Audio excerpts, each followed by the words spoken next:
രണ്ടാമത്തെ എപ്പിസോഡിന്റെ തുടക്കത്തിലാകട്ടെ ജെയിൻ നമ്മുടെ ലിയോട് പറയുന്നുണ്ട് ജീസോക്കിന്റെ കൂടെ കളിച്ച പയ്യൻ കൊള്ളാം, ഞാൻ അവനെ ലൈൻ അടിച്ചാലോ എന്ന് വിചാരിക്കുക. അവൾ അങ്ങനെ പറഞ്ഞതൊന്നും തന്നെ നമ്മുടെ ലീക്ക് അത്ര ഇഷ്ടപ്പെട്ടിട്ടുണ്ടായിരുന്നില്ല. മാച്ച് കഴിഞ്ഞ ശേഷം ഇവരെല്ലാവരും സംസാരിച്ചുകൊണ്ട് നിൽക്കാൻ നേരത്ത് ജീസോക്കാകട്ടെ ലിയോട് പറയുന്നുണ്ട്, ഞങ്ങളുടെ ടീമെല്ലാം കൂടി ഡിന്നർ കഴിക്കാൻ പോകുന്നുണ്ട്, നിങ്ങൾ ഞങ്ങളുടെ കൂടെ വരാൻ. ലീയും ജെയിനും അതിന് സമ്മതിക്കുന്നു. ഹ്യൂൻസോ പോയിട്ട് ജീഹുവിനെയും വിളിക്കുന്നുണ്ട്. അവിടെ എല്ലാവരും ഡിന്നർ കഴിക്കാൻ പോകുന്നുണ്ട്, നീ കൂടെ വരാൻ. ലീ ഉണ്ടെന്നറിഞ്ഞതും നമ്മുടെ ജീഹു ആകട്ടെ അപ്പൊ തന്നെ ചാടി പുറപ്പെട്ടു. അടുത്ത സീനിൽ കാണിക്കുന്നത് സോയനെയാണ്. അവൾ ഒരു ഫയലിലേക്ക് തന്റെ ശരീരത്തിൽ തന്റെ ഹസ്ബൻഡ് അടിച്ചതിന്റെ ഇടിച്ചതിന്റെ ഒക്കെ പാടുകളുള്ള ഫോട്ടോസ് എല്ലാം തന്നെ വെക്കുന്നു. എന്നിട്ട് പെട്ടെന്ന് തന്നെ അത് ലോക്കറിലാക്കുന്നു. ആ ടൈമിലാണ് അവളുടെ അമ്മ അവിടേക്ക് വരുന്നത്. അവൾ ഈ കാര്യങ്ങളൊന്നും തന്നെ ആരോടും പറഞ്ഞിട്ടുണ്ടായിരുന്നില്ല. അമ്മയാകട്ടെ അവളോട് ലീയെ പറ്റി ചോദിക്കുന്നുണ്ട്, കല്യാണത്തെ പറ്റി അവൾ എന്തെങ്കിലും പറഞ്ഞു എന്ന്. എന്നാൽ അവളെ ഇങ്ങനെ കല്യാണത്തിന് നിർബന്ധിക്കുമെന്നും വേണ്ട, കല്യാണം കഴിച്ചില്ലെങ്കിൽ പോലും ഒരു പ്രശ്നമല്ലെന്നാണ് ഇവള് പറയുന്നത്. ഒരു രീതിയിൽ ചിന്തിച്ചപ്പോ അവളുടെ അമ്മയ്ക്കും തോന്നുന്നുണ്ട് അതൊക്കെ ശരിയാണ്. താനും വിവാഹം ചെയ്തിട്ട് 37 വർഷമായി. തങ്ങൾക്കിടയിൽ ഒരുപാട് പ്രശ്നങ്ങൾ ഉണ്ടായിട്ടുണ്ട്. നല്ല ഹാപ്പി ആയിട്ടുള്ള കപ്പിളൊന്നും അല്ല അവരും. എന്നാലും ഇവരുടെ അച്ഛനാകട്ടെ ഇവരെല്ലാം കെട്ടിച്ചടങ്ങുന്നുള്ള ഒരൊറ്റ നിർബന്ധത്തിൽ നിൽക്കുകയാണ്. ലീ അധികം ഫോഴ്സ് ചെയ്യേണ്ടെന്ന് സെവൻ അവരോട് പറയുന്നു. ഇവിടെ നമ്മുടെ ലീയും ജീസോക്കും ജീഹു എല്ലാം തന്നെ ഇരുന്ന് ഡിന്നർ കഴിക്കുകയാണല്ലോ. ആ സമയത്ത് ജീഹുവിന്റെ കണ്ണാകട്ടെ നമ്മുടെ ലീയിൽ തന്നെയാണ്. ലീയോ ഇടയ്ക്കിടയ്ക്ക് അവനെ നോക്കുന്നുണ്ട്. ലീ തന്റെ കയ്യിലുണ്ടായിരുന്ന സ്പൂൺ എടുക്കുന്ന സമയത്ത് അത് താഴേക്ക് വീണു പോയിട്ടുണ്ടായിരുന്നു. എന്നാൽ ജീസോക്ക് ഇതൊന്നും തന്നെ ശ്രദ്ധിക്കുന്നില്ല. ഇത് മനസ്സിലാക്കി ജീഹു ആകട്ടെ അവൾക്ക് വേണ്ടിയിട്ട് പുതിയൊരു സ്പൂൺ എടുത്ത് കൊടുക്കുന്നു. ജീഹു തന്നെ ഇത്രയധികം കെയർ ചെയ്യുന്നതെല്ലാം തന്നെ അവൾക്ക് നല്ലപോലെ ഇഷ്ടപ്പെടുന്നുണ്ടായിരുന്നു. കുറച്ചു കഴിയുമ്പോഴാകട്ടെ അവൻ പുറത്തിറങ്ങി നിന്ന് തന്റെ മകനെ ഫോൺ ചെയ്യുന്നുണ്ട്. ആ സമയത്താണ് അവിടെയുള്ള ടോയ്ലറ്റിലേക്ക് നമ്മുടെ ലീ വരുന്നത്. അവൻ തന്റെ മകനോട് ഭയങ്കര ചിരിച്ചുകൊണ്ട് സംസാരിക്കുന്നതെല്ലാം തന്നെ ലീ കൗതുകത്തോടെ നോക്കി നിൽക്കുന്നുണ്ട്. അതിനുശേഷമാണ് ടോയ്ലറ്റിലേക്ക് കയറുന്നത്. അവൾ പുറത്തിറങ്ങുന്നിടം വരെ അവൻ അവിടെ തന്നെ വെയിറ്റ് ചെയ്യുന്നു. അതിനുള്ളിലേക്ക് ഒരാൾ കയറാൻ തുടങ്ങിയപ്പോൾ അയാളെ അവൻ മാറ്റി നിർത്തുകയും ചെയ്യുന്നുണ്ട്. പുറത്തേക്ക് ഇറങ്ങി കഴിഞ്ഞപ്പോൾ ഇവനാകട്ടെ അവിടെ തന്നെ നിൽക്കുന്ന കണ്ടിട്ട് നീ എന്താ ഇവിടെ നിൽക്കുന്നതെന്ന് ചോദിക്കുമ്പോൾ ഞാൻ ഇപ്പോഴേ ഫോൺ വെച്ചെന്ന് അവൻ കള്ളം പറയുന്നുണ്ട്. എന്നിട്ട് അവർ രണ്ടുപേരും ഒരുമിച്ച് നടന്നു വരുമ്പോൾ അവൾ ചോദിക്കുന്നുണ്ട് അത് നിന്റെ മകനായിരുന്നു എന്ന്. അതേന്നൊക്കെ അവൻ പറയുന്നു. നമ്മൾ രണ്ടുപേരും ഒരുമിച്ച് അകത്തേക്ക് പോകണ്ട, നീ മുന്നേ പോയിക്കൊള്ളാൻ പറഞ്ഞിട്ട് അവൻ പെട്ടെന്ന് അവളെ അകത്തേക്ക് പറഞ്ഞു വിടുന്നു. അല്ലെങ്കിൽ അവിടെയുള്ളവരെ നമ്മളെ തെറ്റിദ്ധരിക്കും. അവൻ അകത്തേക്ക് ചെല്ലുമ്പോൾ അവിടേക്ക് അവന്റെ കൂട്ടുകാരൻ പാർക്കും വന്നിട്ടുണ്ടായിരുന്നു. അവിടെ വെച്ച് നമ്മുടെ ജെയിൻ ആകട്ടെ പാർക്കിനെ പരിചയപ്പെടുന്നു. ഹ്യൂൻസും പാർക്കും ജെയിനും എല്ലാവരും നല്ല കൂട്ടുകാരായി. മദ്യപിച്ച് എല്ലാവരും സംസാരിക്കുന്നതിനിടയ്ക്ക് ജീസോക്ക് ആകട്ടെ അവളുടെ തൊഴിൽ കൈയിട്ടുകൊണ്ട് ഇവള് നല്ല പ്രത്യാണെന്നൊക്കെ ഇങ്ങനെ പറയുന്നുണ്ട്. ലീ ആകട്ടെ പെട്ടെന്ന് അവന്റെ കൈയൊക്കെ അവിടെ നിന്ന് എടുത്തു മാറ്റുന്നു. നമ്മുടെ ജീഹുവിന്റെ കണ്ണ് മുഴുവൻ അവളിലായിരുന്നു. അതിനുശേഷം ഇവരാകട്ടെ നേരെ പോകുന്നത് കരോക്കെ ബാറിലേക്കാണ്. അവിടെ എല്ലാവരും പാട്ട് പാടുന്നുണ്ട്.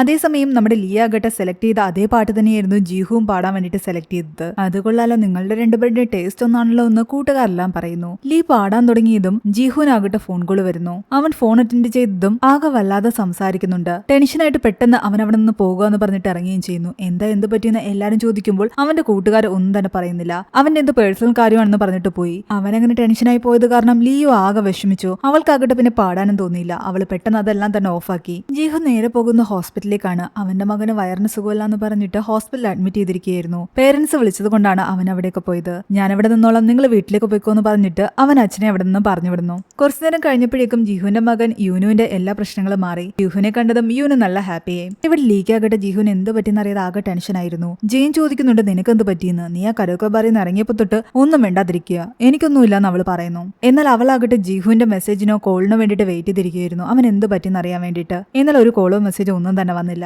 ലീ ആകട്ടെ ജോലി ചെയ്യുന്നിടത്ത് അവർക്കൊരു ഇവന്റ് പോസ്റ്റേഴ്സ് തയ്യാറാക്കാനുണ്ടായിരുന്നു. എന്നാൽ നല്ലൊരു ഐഡിയ അവർക്ക് കിട്ടുന്നുണ്ടായിരുന്നില്ല. ആ സമയത്ത് ലീയുടെ മനസ്സിലാകട്ടെ ജീഹുവിനെ പറ്റിയുള്ള ഓർമ്മകൾ വരുന്നു. മഞ്ഞ് പെയ്യുന്ന ടൈമിൽ ഇവർ കണ്ടതിനെ പറ്റിയൊക്കെ ആലോചിച്ചപ്പോൾ ഇവളാകട്ടെ അവരോട് പറയുന്നുണ്ട് നമ്മുടെ പോസ്റ്റേഴ്സിന്റെ ഒക്കെ ഹെഡ്ലൈൻ ഓരോ സീസൺസിനെ പറ്റി ആയി കഴിഞ്ഞാൽ നല്ലതല്ലേന്ന്. അവളുടെ ആ ഒരു ഐഡിയ എല്ലാവർക്കും ഇഷ്ടപ്പെട്ടു. അത് നല്ല റൊമാൻറ്റിക് ആണ്. ഇത്രയും റൊമാൻറ്റിക് ആയിട്ട് നിനക്ക് ചിന്തിക്കാനൊക്കെ പറ്റുമെന്നാണ് ബാക്കി എല്ലാവരും അവളോട് ചോദിക്കുന്നത്. അതിനുശേഷം അവർ പുറത്തേക്ക് ഇറങ്ങാൻ നേരത്ത് അവിടെ ബുക്ക് വായിക്കാൻ വന്നൊരു കൊച്ചുകുട്ടിയെ കാണുന്നുണ്ട്. കുട്ടികളെ കണ്ടപ്പോൾ മുതൽ അവൾക്കാകട്ടെ ജീഹുവിന്റെ മകനെ പറ്റി ഓർമ്മ വരുന്നു. ഇവിടെ ജീഹുവിനോട് അവന്റെ അമ്മ പറയുന്നുണ്ട് എനിക്കിങ്ങനെ നിന്നെ കാണുമ്പോൾ നല്ല വിഷമമുണ്ടെന്ന്. നീ എങ്ങാണ്, നിനക്കൊരു ജീവിതം വേണം, നീ ആരെങ്കിലും ഒക്കെ ഡേറ്റ് ചെയ്യാറുണ്ടോ എന്ന് ചോദിക്കുമ്പോൾ അങ്ങനെയൊന്നും ഇല്ലാന്ന് അവൻ പറയുന്നു. നിനക്ക് ഇഷ്ടപ്പെട്ട ആരെ ഇതുവരെ കണ്ടില്ലെന്ന് ചോദിക്കുമ്പോൾ അവൻ ചിരിച്ചുകൊണ്ടില്ല എന്ന് പറയുന്നു. നിനക്കൊരു മകനുണ്ടെന്ന് കരുതിയിട്ട് നീ നിന്റെ ജീവിതം അങ്ങനെ സ്പോയിൽ ചെയ്യേണ്ട കാര്യമില്ല, അവന്റെ കാര്യം ഞങ്ങൾ നോക്കിക്കൊള്ളാം, നീ നിനക്ക് പറ്റി ആരെങ്കിലും എത്രയും പെട്ടെന്ന് കണ്ടെത്തണമെന്നും അവർ പറയുന്നുണ്ട്. ഇവിടെ ഹ്യൂൻസോ ആകട്ടെ ജീസോക്കിനോട് സംസാരിച്ചുകൊണ്ടിരിക്കുന്ന സമയത്ത് ജീസോക്ക് അവനോട് ചോദിക്കുന്നുണ്ട് അന്ന് ജീഹുവിന് എന്ത് പറ്റി, എന്താ നിങ്ങളൊക്കെ ഇത്ര ടെൻഷനിലായിരിക്കുന്നതെന്ന്. അവൻ പറയുന്നുണ്ട് അതൊരു സീക്രട്ട് ആണെന്ന്, തൽക്കാലം ആരോടും പറയാൻ നിൽക്കേണ്ട, അവന്റെ ഒരു മകനുണ്ട്. അത് കേട്ടതും ജീസോക്ക് ഞെട്ടി. അവന്റെ കല്യാണം കഴിഞ്ഞതാണോ? അപ്പൊ ഹ്യൂൻസോ പറയുന്നുണ്ട് അല്ല, അവൻ കോളേജിൽ പഠിക്കുന്ന സമയത്ത് അവനൊരു ഗേൾഫ്രണ്ട് ഉണ്ടായിരുന്നു. ഒരു ദിവസം ആ പെൺകുട്ടിയാകട്ടെ ഇവനോട് ഒന്ന് പറഞ്ഞു അവള് പ്രഗ്നന്റ് ആണെന്ന്. അവൻ അവളെ വിവാഹം കഴിക്കാനൊക്കെ തയ്യാറായിരുന്നു. പക്ഷെ പെട്ടെന്ന് ഒരു ദിവസം അവൾ എങ്ങോട്ടോ പോയി. പിന്നെ 8 മാസം കഴിഞ്ഞിട്ടാണ് തിരിച്ചു വന്നത്. ആ പ്രഗ്നൻസി പീരീഡില് കുറച്ചു ദിവസം ഇവന്റെ വീട്ടുകാരുടെ കൂടെ നിന്നു. ഈ കുഞ്ഞിനെ പ്രസവിച്ച ശേഷം നമുക്ക് കല്യാണം കഴിക്കാമെന്നാണ് അവൾ പറഞ്ഞത്. പക്ഷെ പ്രസവം കഴിഞ്ഞു കഴിഞ്ഞിട്ട് പിന്നെ അവൾ ഒരു പോക്കങ്ങ് പോയി. അവൻ അവളെ അന്വേഷിച്ച് എല്ലായിടത്തും പോയെങ്കിലും എവിടെയും ഉണ്ടായിരുന്നില്ല. അവളെ നാട് തന്നെ വിട്ടുപോയെന്നാണ് കേട്ടത്. അതോടുകൂടി ജീഹു ആകെ തകർന്നും പോയി. പിന്നെ അവൻ അവന്റെ മകനെ ഒറ്റയ്ക്ക് വളർത്തി വളർത്തിക്കൊണ്ട് വന്നതാണ് ഇത്രയും. ജീസോക്കിന് ഇതെല്ലാം കേട്ടപ്പോൾ വിഷമം തോന്നി. അവന്റെ കാര്യം വളരെ കഷ്ടമാണല്ലോ എന്ന് പറഞ്ഞിട്ട് അവനെന്തെങ്കിലും സഹായം വേണമെങ്കിൽ നിങ്ങൾ എന്നോട് പറയണമെന്നും ജീസോക്ക് പറയുന്നുണ്ട്. അങ്ങനെ അന്ന് രാത്രിയാകിട്ട് നമ്മുടെ ലീ അവന്റെ ആ ഫാർമസിയുടെ അടുത്തേക്ക് വരുന്നു. അവനെ അവിടെ കാണാതെ അവൾ ആകെ വിഷമിച്ചു. അതിന്റെ വെളിയിലേക്ക് നിന്ന് അവനെ നോക്കിയിരുന്നു. ആ സമയത്താണ് നമ്മുടെ ജീഹു അവിടേക്ക് തിരിച്ചു വരുന്നത്. അവൾ പെട്ടെന്ന് തിരിഞ്ഞു നോക്കിയതും അവന്റെ ബാക്കിൽ നിൽക്കുന്നു. അവൾ ആകെ ചമ്മിപ്പോയി. ഞാൻ ഇവനെ അന്വേഷിച്ച് വന്നതാണെന്ന് ഇവൻ മനസ്സിലാക്കുമെന്ന് പേടിച്ചിട്ട് അവൾ പെട്ടെന്ന് ഫാർമസിക്കുള്ളിലേക്ക് കയറിയിട്ട് ഒരു മാസ്ക് വാങ്ങാൻ നിൽക്കുന്നു. ജീഹു അകത്തേക്ക് കയറി തന്റെ കൊളീഗ്സിനോട് പറയുന്നുണ്ട് തന്റെ മകന്റെ അസുഖത്തെ പറ്റിയും ഞാൻ നാളെ രാവിലെ ഡ്യൂട്ടിക്ക് ജോയിൻ ചെയ്യാമെന്നൊക്കെ. അവന്റെ മോന് സുഖമില്ലാതെ ഹോസ്പിറ്റലായിരുന്നു എന്ന് കേട്ടപ്പോൾ ലീക്കും വിഷമമായി. അവൻ അവിടെ നിന്ന് തിരിച്ചിറങ്ങി പോകുന്ന കണ്ടിട്ട് അവളും പെട്ടെന്ന് ആ മാസ്കും വാങ്ങി അവന്റെ പിറകെ പോയി. അവൻ അവളെ കാത്ത് അവിടെ തന്നെ നിൽപ്പുണ്ടായിരുന്നു. നീ എന്നെ കാണാൻ വേണ്ടിയിട്ടാണോ ഇങ്ങോട്ട് വന്നതെന്ന് ചോദിക്കുമ്പോൾ അവള് പറയുന്നുണ്ട് അല്ലാതെ മാസ്ക് വാങ്ങിക്കാൻ ഞാൻ ഇത്രയും ദൂരം വരേണ്ട കാര്യമല്ലല്ലോ. നിനക്ക് എന്ത് പറ്റിയതാണെന്ന് ചോദിക്കുമ്പോൾ നമ്മൾ ഇവിടെ നിന്ന് സംസാരിക്കണ്ട, അവരിപ്പോൾ ക്ലോസ് ചെയ്തിട്ട് പുറത്തേക്ക് ഇറങ്ങുമ്പോൾ നമ്മൾ ഒരുമിച്ച് നിന്ന് സംസാരിക്കുന്ന കണ്ടു കഴിഞ്ഞാൽ അത് നിനക്ക് തന്നെയാ പ്രശ്നം. അതുകൊണ്ട് നമുക്ക് ഇവിടെ നിന്ന് പോകാമെന്ന് പറഞ്ഞിട്ട് അവർ രണ്ടുപേരും കോഫി കുടിക്കാൻ കയറുന്നു. അവൻ മകന്റെ അസുഖത്തെ പറ്റി എല്ലാം തന്നെ അവളോട് പറയുന്നുണ്ട്. നീ എന്നാ കരോക്കെ ബാറിൽ നിന്ന് പെട്ടെന്ന് ടെൻഷനായിട്ട് ഇറങ്ങി പോവുകയും ചെയ്തു നിന്റെ ഫ്രണ്ട്സ് ആകട്ടെ ഒന്നും പറഞ്ഞതുമില്ല. അത് കാരണം ഞാനും നല്ല ടെൻഷനിലായിരുന്നു. എന്നാ പിന്നെ നിനക്കൊരു മെസ്സേജ് അയച്ചുകൂടായിരുന്നു എന്ന് അവൻ ചോദിക്കുമ്പോൾ അവൾ തിരിച്ചു പറയുന്നുണ്ട് ഞാൻ മെസ്സേജ് അയച്ചാലും നീ അങ്ങനെയൊന്നും എനിക്ക് റിപ്ലൈ തരാറില്ലല്ലോ എന്ന്. ഇന്നലെ അവൻ ചിരിച്ചുകൊണ്ട് പറയുന്നുണ്ട് അന്ന് ഞാൻ മനഃപൂർവ്വം റിപ്ലൈ തരാതിരുന്നതല്ലേ നിന്നെ ഒന്നുകൂടി കാണാൻ വേണ്ടിയിട്ട്. അല്ലാതെ നീ മെസ്സേജ് കഴിഞ്ഞാൽ ഞാൻ എന്തായാലും റിപ്ലൈ തരും. അവളെ സമാധാനിപ്പിക്കാൻ വേണ്ടിയിട്ട് അവൻ പറയുന്നുണ്ട് ഞാൻ ആ കാര്യങ്ങളൊക്കെ വിട്ടിട്ട് മൂവ് ഓൺ ചെയ്തു. നീ അതുകൊണ്ട് അതൊന്നും ആലോചിച്ച് വിഷമിക്കണ്ട. എന്നാൽ അവൾ തിരിച്ചാകട്ടെ അവനോട് ചോദിക്കുന്നത് നീ നേരത്തെ പറഞ്ഞില്ലേ നമ്മൾ രണ്ടുപേരും ഒരുമിച്ച് കണ്ടു കഴിഞ്ഞാൽ പലരും കഥകൾ പറയുന്നു, അതെന്താ അങ്ങനെ പറഞ്ഞെന്ന് ചോദിക്കുന്നു. അവൻ പറയുന്നുണ്ട് ഞാനൊരു സിംഗിൾ പേരന്റ് ആണ്. നിന്നെ എന്നെ ഒരുമിച്ച് കണ്ടു കഴിഞ്ഞാൽ ആൾക്കാർ ആദ്യം ചോദിക്കുന്നത് നീ ഇതുപോലെ സിംഗിൾ പേരന്റ് ആണോ അതോ ഡിവോഴ്സ്ഡ് ആണോ എന്നൊക്കെയാണ്. വെറുതെ എന്തിനാണ് നിന്നെ കുറിച്ച് ആൾക്കാർ അങ്ങനെയൊക്കെ പറയുന്നത്, അതൊന്നും എനിക്ക് ഇഷ്ടമല്ല. എല്ലാം കേട്ട് കഴിഞ്ഞിട്ട് അവൾ അവനോട് പറയുന്നു നീ മൂവ് ഓൺ ചെയ്തു എന്ന് നീ പറഞ്ഞു, എന്നാലൊരു കാര്യം ചെയ്യാം, നമുക്ക് ഫ്രണ്ട്സ് ആയിട്ടിരുന്നൂടെ? അതാവുമ്പോൾ നമുക്ക് എപ്പോ വേണമെങ്കിലും കാണുകയും സംസാരിക്കുകയും ഇതുപോലെ ഇരുന്ന് കോഫി കുടിക്കുകയും ഒക്കെ ചെയ്യാം. ഫ്രണ്ട്സ് ആയിട്ടിരിക്കുന്നതല്ലേ നല്ലത്. അവൾ അങ്ങനെയൊക്കെ പറഞ്ഞു കഴിഞ്ഞപ്പോൾ അവനും തോന്നുന്നുണ്ട് ശരി നമുക്ക് ഫ്രണ്ട്സ് ആയിട്ടിരിക്കാമെന്ന്. അങ്ങനെ അവർ രണ്ടുപേരും ഹാപ്പി ആയിട്ട് അവിടെ നിന്ന് ഇറങ്ങി. അവൻ പോയി പെട്ടെന്ന് അവന്റെ വണ്ടി എടുത്തുകൊണ്ട് വന്നിട്ട് അവളെയും പിക്ക് ചെയ്ത് അവളുടെ സ്ഥലത്തേക്ക് കൊണ്ടുവിടാൻ വേണ്ടിയിട്ട് പോവുകയാണ്. അവന്റെ കാറിലാകട്ടെ അവന്റെ മകൻ കുറെ ഡൈനോസേഴ്സിന്റെ സ്റ്റിക്കറുകൾ ഒട്ടിച്ചിട്ടുണ്ടായിരുന്നു. അതെല്ലാം നമ്മുടെ ലീ ഫോട്ടോ എടുത്ത് വെക്കുന്നു. അവളുടെ സ്ഥലത്ത് കൊണ്ടുവന്ന് അവളെ ഇറക്കിയപ്പോഴാകട്ടെ അവൾ നോക്കുമ്പോൾ നമ്മുടെ ജെയിനും നമ്മുടെ ജീഹുന്റെ ഫ്രണ്ട് പാർക്കും ചേർന്നിട്ട് സംസാരിച്ചുകൊണ്ട് നിൽക്കുന്നു. ഇവർ രണ്ടുപേരും എങ്ങനെ ഇത്ര കൂട്ടായെന്ന് അവർ ചിന്തിക്കുന്നു. അതിനിപ്പോ എന്താന്ന് ചോദിച്ചിട്ട് ജീഹു ആകട്ടെ ലിയോട് പറയുന്നുണ്ട് അവരും ചിലപ്പോൾ നമ്മളെ പോലെ ഫ്രണ്ട്സ് ആയിരിക്കുമെന്ന്. തൽക്കാലം ജെയിൻ അവിടെ നിന്ന് കയറിപ്പോയ ശേഷമാണ് നമ്മുടെ ലീ അവിടെ നിന്ന് ഇറങ്ങുന്നത്. എന്താ നിനക്ക് ഇത്ര പേടിയാണെന്ന് ചോദിക്കുമ്പോൾ അവൾ പറയുന്നുണ്ട് എനിക്കൊരു പേടിയില്ല, നമ്മൾ ഫ്രണ്ട്സ് ആണ്, അതുകൊണ്ട് ഇനി ആരെന്തൊക്കെ വിചാരിച്ചാലും എനിക്കൊന്നുമില്ല. അത് മറിഞ്ഞ് ചിരിച്ചുകൊണ്ട് അവൾ അവിടെ നിന്ന് ഇറങ്ങി. എന്നിട്ട് അകത്തേക്ക് പോയിട്ട് ജെയിനെ കുറെ വഴക്ക് പറയുന്നു. നീ എന്താ പാർക്കിന്റെ കൂടെ കറങ്ങി നടക്കുന്നതെന്ന് ചോദിക്കുന്നു. നിങ്ങൾ തമ്മിൽ എന്താ? അവൻ ജെയിൻ പറയുന്നുണ്ട് ഞങ്ങൾ രണ്ടുപേരും ഫ്രണ്ട്സ് ആയിട്ടിരിക്കാൻ തീരുമാനിച്ചു എന്ന്. അതിന് നിനക്കെന്താ, നീ അവനെ കണ്ടപ്പോ എന്താ ഒരു ഹായ് പറയാഞ്ഞത്? എന്നാൽ ലീ ആകട്ടെ തിരിച്ചു പറയുന്നത് നിന്റെ ഏജിലുള്ള ഇതുപോലുള്ള രണ്ടുപേര് തമ്മിൽ ഒരിക്കലും ഫ്രണ്ട്സ് ആയിട്ടിരിക്കാൻ പറ്റില്ല. അത് കേട്ട് ദേഷ്യം വന്ന് ജെയിൻ പറയുന്നുണ്ട് അതെന്താ അങ്ങനെ വല്ല നിയമം ഉണ്ടോ? ഇത്ര ഏജിൽ ഫ്രണ്ട്സ് ആയിട്ടിരിക്കാൻ പറ്റും, ഇത്ര ഏജിൽ ഫ്രണ്ട്സ് ആയിട്ടിരിക്കാൻ പറ്റില്ല എന്നൊക്കെ. അതും പറഞ്ഞ് ദേഷ്യത്തിൽ അവൾ എഴുന്നേറ്റ് പോയി. കുറച്ചു കഴിഞ്ഞിട്ട് അവൾ തിരിച്ചു വന്നിട്ട് ലിയോട് പറയുന്നുണ്ട് ആ പാർക്കിന്റെ ഫ്രണ്ട് ജീഹു ആകട്ടെ നല്ല ഹാൻസം ആണ്, അവന് ഞാനങ്ങ് ലൈൻ അടിച്ചാലോ? നമ്മുടെ ലീക്കാകട്ടെ വീണ്ടും ദേഷ്യം വരുന്നുണ്ട്. ഇനി ഇവളെങ്ങനെ നമ്മുടെ ജീഹുവിന്റെ പുറകെ പോകുന്നായിരുന്നു അവളുടെ പേടി. പിന്നീട് കാണിക്കുന്നത് നമ്മുടെ ലീയുടെ അച്ഛനാകട്ടെ മിസ്റ്റർ കോണിനോട് സംസാരിച്ചുകൊണ്ട് നിൽക്കുന്നതാണ്. കോണാകട്ടെ ലീയുടെ അച്ഛനെ കുറെ വഴക്ക് പറയുന്നുണ്ട്. പല ജോലികളും നിങ്ങൾ ശരിയായിട്ട് ചെയ്യുന്നില്ല എന്ന് പറഞ്ഞിട്ട്. ഞാൻ ഇനി എല്ലാം ശ്രദ്ധിച്ചോളാമെന്ന് ലീയുടെ അച്ഛൻ പറയുന്നു. മാത്രമല്ല അന്ന് നമ്മൾ ഒരുമിച്ച് ലഞ്ച് കഴിക്കുന്നതിനെ പറ്റി സംസാരിച്ചിരുന്നു, അതെപ്പോഴാണെന്ന് ചോദിക്കുമ്പോൾ കോൺ പറയുന്നുണ്ട് എനിക്ക് അസംബ്ലിമാനുമായിട്ട് ഒരു മീറ്റിംഗ് ഉണ്ട്, അയാളുടെ മകളാകട്ടെ പ്രൊഫസറാകാൻ പോവുക, അതുകൊണ്ട് എനിക്കിപ്പോ ലഞ്ച് കഴിക്കാനൊന്നും സമയമില്ലാന്ന്. കോണാകട്ടെ ലീയുടെ അച്ഛനെ ഒഴിവാക്കുകയായിരുന്നു. ലീയുടെ അച്ഛനും അത് മനസ്സിലാകുന്നുണ്ട്. അവരുടെ കല്യാണക്കാര്യത്തെ പറ്റി സംസാരിക്കാനായിരുന്നു അവർ ലഞ്ച് കഴിക്കാൻ പോകാനിരുന്നത്. എന്നാൽ ഇയാൾക്കിപ്പോ അതിലൊന്നും വലിയ താല്പര്യമില്ലാത്ത കാരണം ലീയുടെ അച്ഛനെ അയാൾ ഒഴിവാക്കിക്കൊണ്ടിരിക്കുകയായിരുന്നു. അത് കാരണം അയാളാകട്ടെ നേരെ പോയി ജീസോക്കിനെ വിളിക്കുന്നു. സുഖമല്ലേ നിനക്ക്, നമുക്കിടയ്ക്കൊന്ന് കാണണ്ടേ, ലഞ്ച് കഴിക്കണ്ടേ എന്ന് അവനോട് ചോദിക്കുന്നു. കാരണം ഇയാളെങ്കിലും ഇത് മുൻകൈ എടുത്ത് കൊണ്ടുപോയില്ലെങ്കിൽ ഇവരുടെ കല്യാണം നടക്കില്ല എന്നുള്ളൊരു പേടി ഇയാൾക്കുണ്ടായിരുന്നു. ജീസോക്ക് ആകട്ടെ ലീയെ വിളിച്ചിട്ട് പറയുന്നുണ്ട് നിന്റെ അച്ഛൻ എന്നെ കാണണമെന്ന് പറഞ്ഞിട്ടുണ്ടെന്ന്. അത് കേട്ടത് അവൾ ആകെ ടെൻഷനിലായി. ഇതെന്തായാലും കല്യാണത്തെ പറ്റി സംസാരിക്കാനാകും, അതിന് നീ എന്തിന് ഇത്ര ടെൻഷൻ അടിക്കുന്നതെന്ന് അവൻ ചോദിക്കുന്നു. അവൾ അവനോട് പറയുന്നു എനിക്ക് ടെൻഷനുണ്ട്, കാരണം എന്നെ ഇങ്ങനെ പുഷ് ചെയ്യുന്നത് എനിക്ക് ഇഷ്ടമല്ല.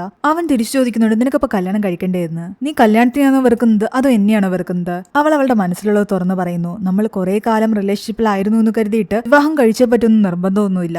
അതിന്റെ പേരിൽ മാത്രം നമ്മൾ വിവാഹം കഴിക്കാൻ പാടില്ല. കാരണം നിനക്ക് ഫീൽ ചെയ്യുന്നത് അങ്ങനെയാണ്, നമ്മൾ കുറച്ചു കാലമായിട്ട് റിലേഷൻഷിപ്പിലാണ്, അതുകൊണ്ട് വിവാഹം കഴിക്കണമെന്ന്. അത് എടുത്തുചാടി എടുക്കുന്ന ഒരു തീരുമാനമായിരിക്കും. ജീസൊക്കെ അവളോട് ചോദിക്കുന്നുണ്ട് നിനക്കിതെന്തു പറ്റി, നീ എന്താ ഇങ്ങനെയൊക്കെ സംസാരിക്കുന്നത്? ഒന്നുമില്ല, നമുക്ക് പിന്നെ സംസാരിക്കാമെന്ന് പറഞ്ഞിട്ട് അവൾ പെട്ടെന്ന് ഫോൺ വെക്കുന്നു. അവൾ അങ്ങനെയൊക്കെ പറഞ്ഞ കാരണം ഉടനെ അവളുടെ അച്ഛനെ കാണണ്ടെന്ന് അവൻ വിചാരിക്കുന്നുണ്ട്. അതുകൊണ്ട് താൻ കുറച്ച് തിരക്കിലാണ്, നമുക്ക് പിന്നെപ്പോഴെങ്കിലും കാണാമെന്ന് പറഞ്ഞിട്ട് അവരുടെ ഒരു മീറ്റിംഗ് അവൻ ക്യാൻസൽ ആക്കിയാണ്. ഇവിടെ ജീസോക്ക് ആകട്ടെ വൈകുന്നേരം ആകെ ടെൻഷൻ അടിച്ചിട്ട് നമ്മുടെ ലീയെ കാണാൻ വരുന്നുണ്ട്. നിനക്ക് എന്ത് പറ്റിയെന്ന് ചോദിക്കാൻ. അവള് പറയുന്നുണ്ട് എന്നെ ഇങ്ങനെ മാരേജിന് വേണ്ടി പുഷ് ചെയ്യരുതെന്ന്, നമ്മളൊരു ബ്രേക്ക് എടുക്കുന്നതായിരിക്കും നല്ലത്. ലീയെ സംബന്ധിച്ച് ജീസോക്ക് ആകട്ടെ അവൾ ആഗ്രഹിക്കുന്ന പോലൊരു സ്നേഹമൊന്നും തന്നെ അവൾക്ക് കൊടുക്കുന്നുണ്ടായിരുന്നില്ല. കുറച്ച് നാൾ ഡേറ്റിംഗിലായിരുന്നു, അതുകൊണ്ട് അങ്ങ് കല്യാണം കഴിക്കാം, സെറ്റിൽ ആകാം, അങ്ങനൊരു ചിന്തയായിരുന്നു അവന്. തന്റെ ചേച്ചിയുടെ വിവാഹ ജീവിതം കണ്ടതുകൊണ്ട് തന്നെ ലീക്ക് അങ്ങനെ ഒരു റിലേഷൻഷിപ്പിലേക്ക് പോയി പെടാൻ തന്നെ താല്പര്യം ഉണ്ടായിരുന്നില്ല. അതുകൊണ്ട് അവനോട് അവൾ തുറന്നു പറയുന്നുണ്ട് നമുക്കൊരു ബ്രേക്ക് എടുക്കാം, കല്യാണത്തെ പറ്റി പിന്നെ ചിന്തിക്കാമെന്ന്. എന്തൊക്കെ വന്നാലും നമ്മൾ അവസാനം കല്യാണം കഴിക്കുമല്ലോ അല്ലേ എന്ന് അവൻ ചോദിക്കുന്നുണ്ട്. അവൾ അതിനൊന്നും തന്നെ ഒന്നും പറയുന്നില്ല. നീ എന്തായാലും നന്നായിട്ട് റെസ്റ്റ് എടുക്ക്, നിന്റെ ആൻസൈറ്റിയൊക്കെ ഒന്ന് കുറയട്ടെ, നല്ല വൈറ്റമിൻസ് ഒക്കെ വാങ്ങിച്ചു കഴിക്കണം, നന്നായിട്ട് റെസ്റ്റ് ഒക്കെ എടുത്ത് കഴിയുമ്പോൾ നിന്റെ ഈ ചിന്തയൊക്കെ മാറുമെന്ന് പറഞ്ഞിട്ട് അവൻ പോയി. നമ്മുടെ ജിഹു ആകട്ടെ അവന്റെ ഓഫ് ഡേ ആയത് കാരണം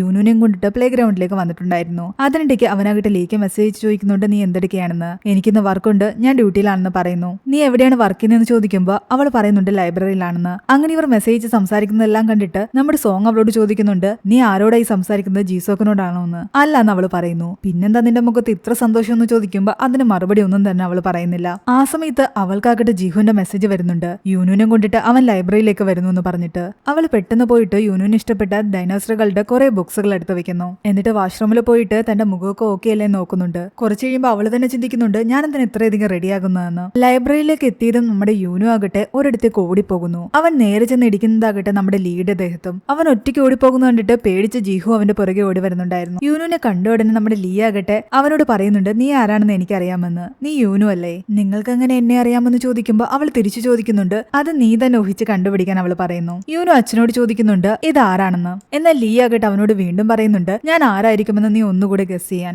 അവർ രണ്ടുപേരും പ്രതീക്ഷിക്കാതെ യൂനു പറയുന്നത് അമ്മയായിരിക്കും എന്നാണ്. അത് കേട്ടതും ജിഹു ഞെട്ടിപ്പോയി, നമ്മുടെ ലീ ഞെട്ടിപ്പോയി. അവർ രണ്ടുപേരുടെ മുഖം മാറിയിട്ടുണ്ടായിരുന്നു. അവിടെയാണ് ഈ ഒരു എപ്പിസോഡ് അവസാനിക്കുന്നത്. തുടർന്നുള്ള എപ്പിസോഡുകൾ കാണാൻ വേണ്ടിയിട്ട് എല്ലാവരും നമ്മുടെ ചാനൽ സബ്സ്ക്രൈബ് ചെയ്ത് തൊട്ടടുത്തുള്ള ബെൽ ബട്ടൺ കൂടി അമർത്തുക. മാത്രമല്ല നിങ്ങൾക്ക് ഈ കഥ ഇഷ്ടപ്പെട്ടെങ്കിൽ ഈ വീഡിയോക്ക് ഒരു ലൈക്ക് തരാനും മറക്കണ്ട.